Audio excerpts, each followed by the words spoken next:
All right, what's up, everybody? We are back on the Solution Stack, and as you can see, we are real life in person, not just audio. James hanging out his office, I'm in mine. We're just to be talking about some good MSP stuff today, right? Yeah, general good information for any business. Any business. Okay, so one of the topics that had come up is obviously it's protection, right? So that was a question that we had posed is, how companies across the board that can protect and how they protect their most valuable asset. So that's what we're going to be talking about today. But really, I think we'd have to probably start with what is their most valuable asset? Yeah, it's a great question, and for the most part, this will vary as like company to company as far as like physical assets, data assets, etc. The primary thing that any company trades on is trust, Mm-hmm. right? So if you can't trust an organization to do what they need to do, keep things secure, etc., like there's probably not much incentive to do business with them, right? Whether you're looking at, patients in a healthcare setting, uh, donors in a nonprofit setting, even clients, if it's builders or uh, anyone really who may be paying you to do a thing. Mm-hmm. If they don't trust you to do it, obviously that's going to be a problem.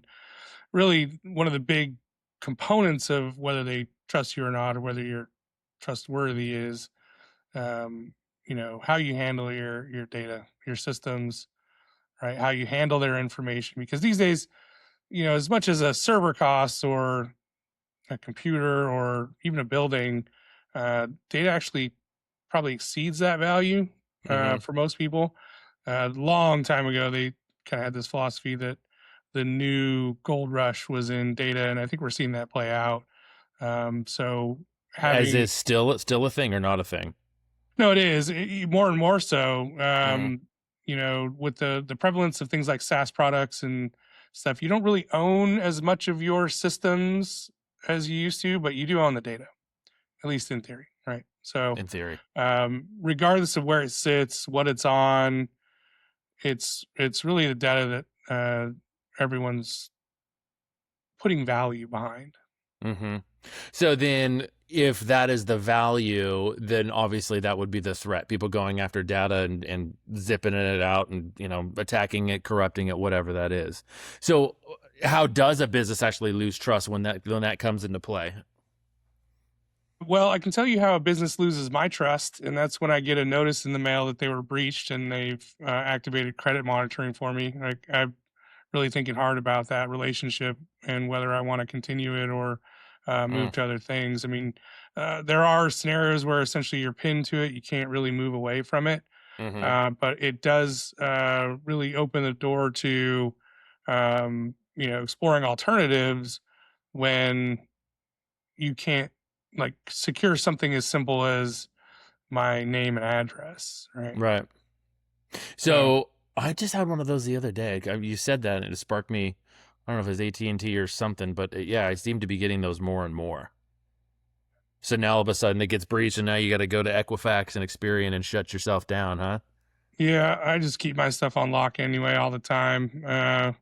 Number one, it prevents the wife from buying stuff that we don't need, and number two, it's just a good practice. Who do you use? So I go directly with the credit folks, right? So like TransUnion, Experian. Oh, you don't use like a LifeLock or some like third party or No, I something like don't. I that? mean, you know, sure, they provide a service. Mostly that's due to, you know, people not knowing how to do it themselves Mm-hmm. and just kind of wanting to farm that out. And those types of services generally do have other benefits to them, but I'm kind of a hands-on guy when it comes to those things, so I do all that stuff directly. Yeah, Nice. it's not difficult. It's just takes a little bit of effort to go figure it out and make sure that you're covering all your bases where at least some of those may have like insurance policies that back it if it gets breached or whatever. I Yep. mean, the guy from LifeLock famously many years ago said, you know, I dare you to hack my social, and like put it up on a billboard, and pretty sure he had to eat some crow on that. I think I remember that story. Yeah. Yeah. Oh, that's funny. So you work on a wide range of industries, with nonprofit, construction, all the different sectors and verticals. Um, does this problem of data breach and the whole trust thing, does that happen? Is it different across sectors? Do you see it within, maybe one that's a little bit more prevalent?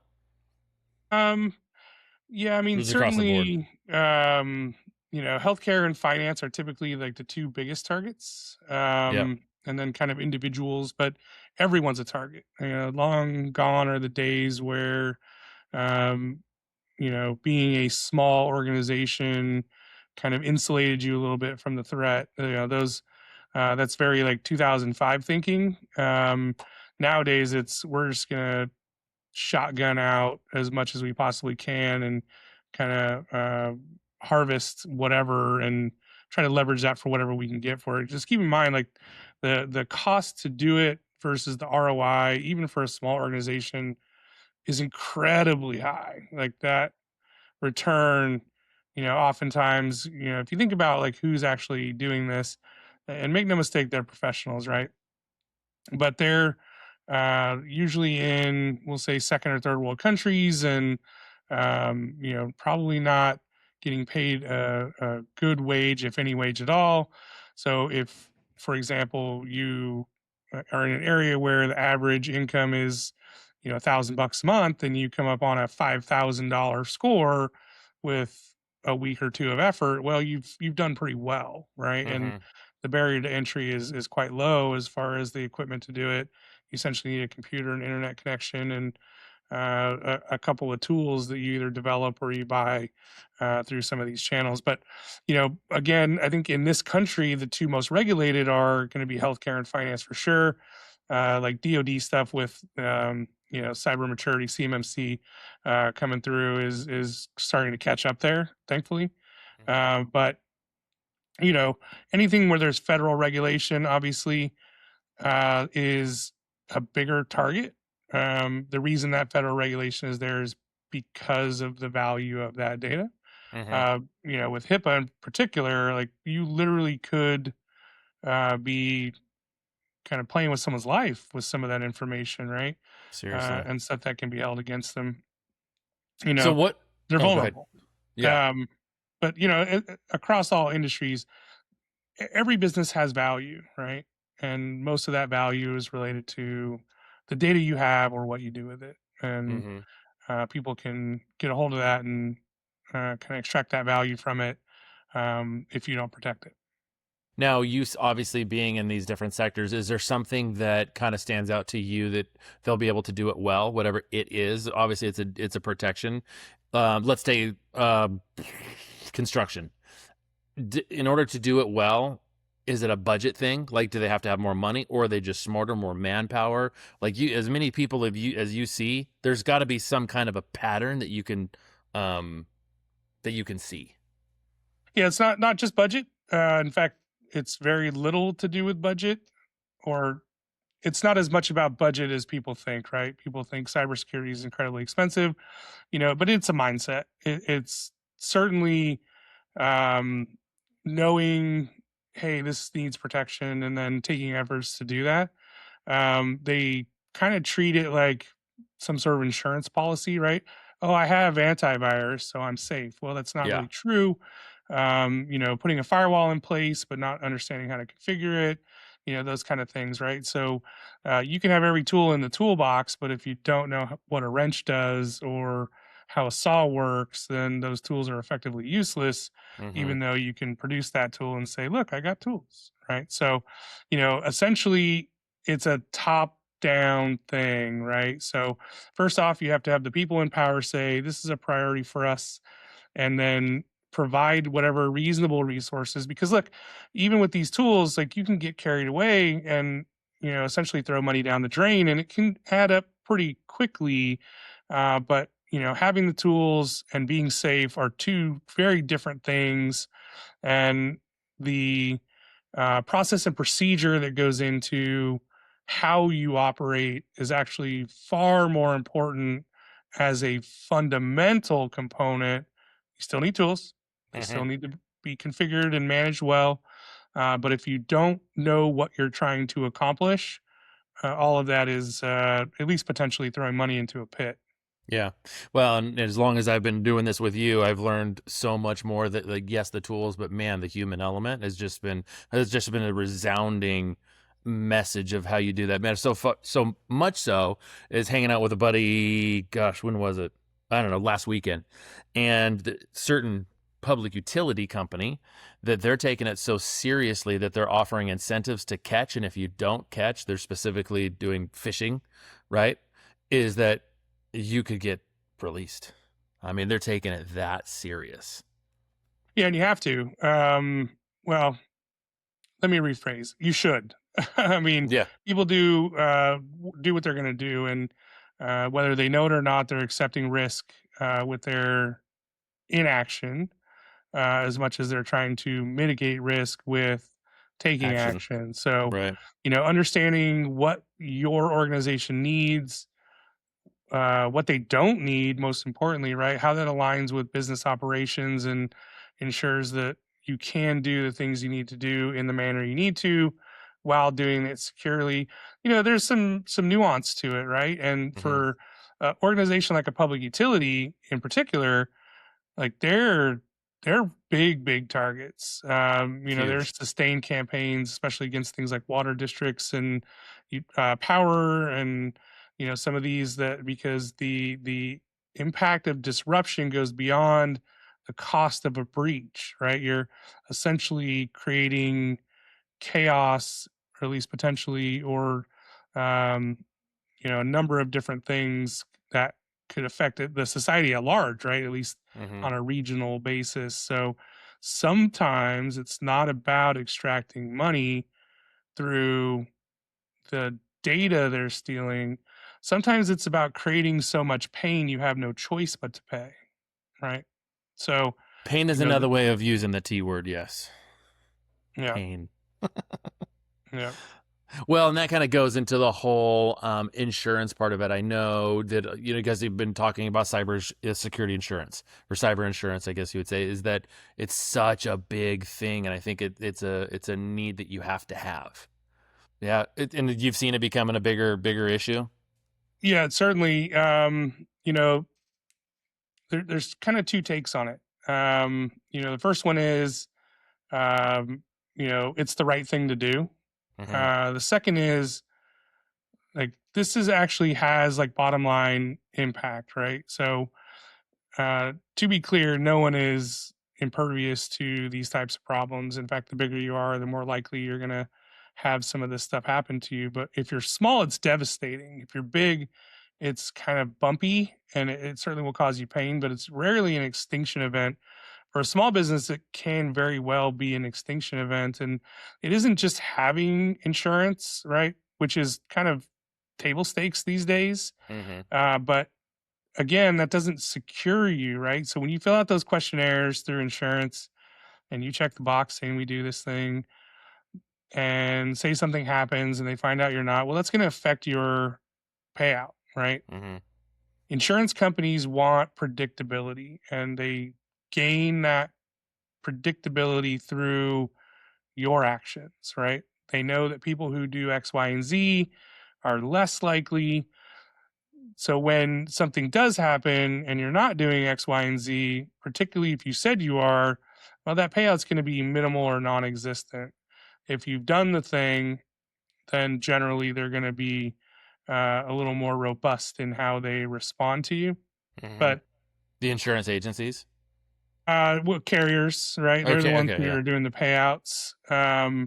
But you know, they're either going to make you pay at the pump Hmm. through an increase in premiums, because again, you're a higher risk, or they're going to kind of reduce the payouts, right? And like, go look at your cyber liability insurance policy, right? It's kind of like any other, like a home policy.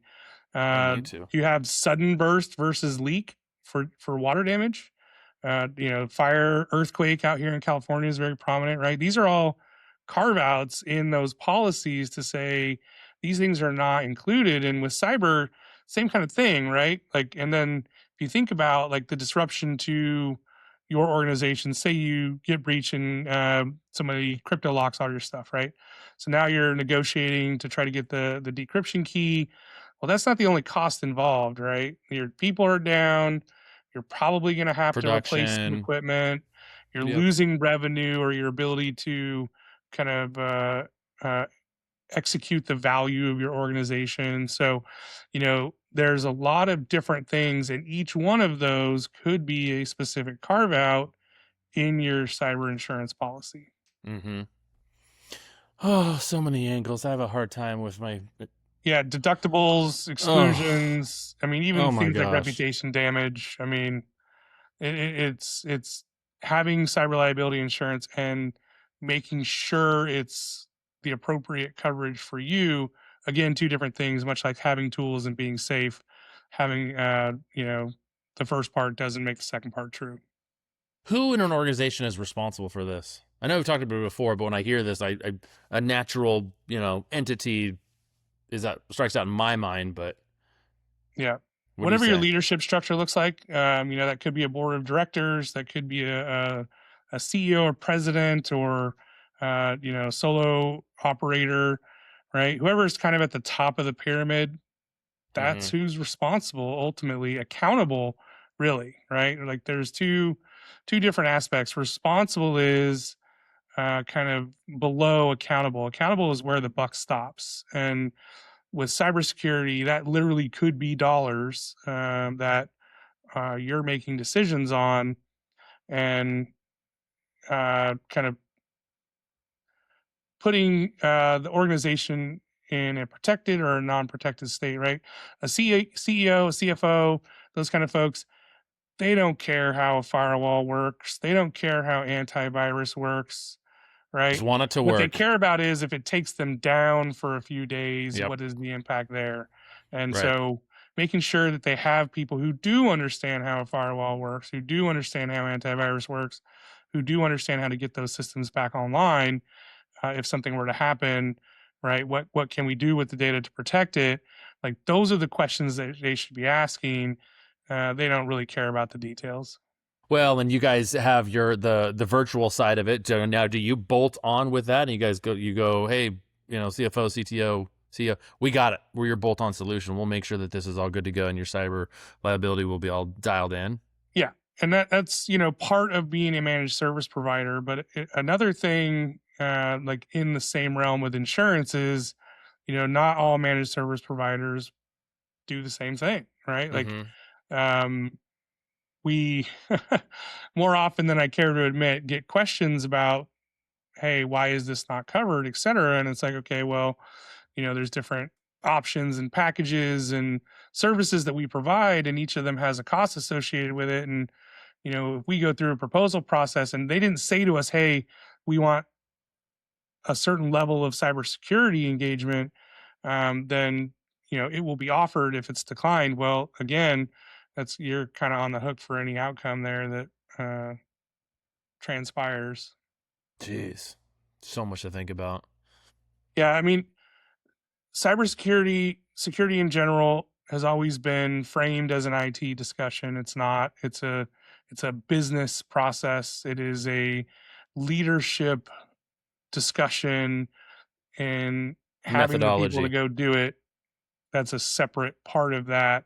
But again, any of these types of things have to start with the top, and then everything below that kind of follows that lead. Mm-hmm. Yeah, I mean, as much as we've been talking, it's almost like if you're going to set up security on your building, the exterior, you would do it a certain way. You'd have people responsible. They're out there armed or not armed or whatever. So taking that same methodology internally. So what are some? So give me some actions of like next step. Let's say someone's like, "Damn, James is right," like you always are. What steps would they take? Well, I mean, the first question they really need to kind of settle on internally is, what's valuable to us? Like, what creates the value that we provide to our clients? And, that kind of leads down a path of if something happens, right? Could be a breach, could be a failure, could be a number of different scenarios that would impede the ability to execute on that value, what does that look like for us, right? So if you're in, say, a call center and your phone systems go down, what does that mean for our business, right? And so if you're always looking at it from how does this impact our business, our ability to operate, and then follow the breadcrumbs from there, that's usually the best outcome, right? So, if the answers scare you, do something about it, right? And Mm-hmm. if you're comfortable with the uh, potential being there, but not really wanting to take steps to reduce that potential, okay, well, you made a choice and you've probably gotten further than most. Most people look at a price tag and go, meh, I'm not going to do that, but they can't really articulate why in any other Mm-hmm. meaningful way. You know how when you get a new car and you can't drive off the lot, or you buy a house and you actually can't close the loan or however unless you got insurance? Yeah. They should almost do the same thing on a business. Like, unless you have an MSP in place and insurance, you can't open it. There are some who would advocate for a license to operate a computer, period. But Next show, some, next show. yeah, right. But similar type of concept, right? The that opens up a whole host of other conversations, right? About Yeah, that would never happen. especially like government interference, things like that. I mean, I think, at least when vehicle insurance was mandated, there was a pretty significant backlash towards big government trying to tell you what to do. And the Mm-hmm. reality is that, yeah, you could do something accidentally, or just have a bad day and literally kill people. And um, you know it's getting to that point with cybersecurity. It's, I wouldn't say quite there yet, but um, you know at the end of the day, you could certainly ruin someone's life if they're storing information with you that leaves your control, Yeah, particularly you can trace it financially. back. But there are other ways that could happen as well. That's crazy. Well, there you go. We covered a lot. Anything else you want to add as we wrap up? Just to reemphasize, this is a kind of a top-down conversation, and these are conversations you should be having with your IT provider, any type of business that you're engaging with, um, to provide services to, are going to kind of want to see that you're doing some due diligence and what they call due care. Um, at least if something goes sideways, they're going to be really interested in what you're doing. There's an assumption that people are doing stuff, but asking yourself those questions of, what does it look like if X part of my organization is not operable, and then what are we going to do to either say, okay, that's reasonable for us to be without this piece of our operation, and if not, how do we prevent that from happening? So, um, you know, it's expensive to not be able to produce. Um, Likely more expensive than putting some measures in place to ensure that production can continue. All right, James. Hey, thanks for hanging out, everybody. Thanks for checking us out on the Solution Stack. We'll be back with another episode soon. Thanks. See you guys.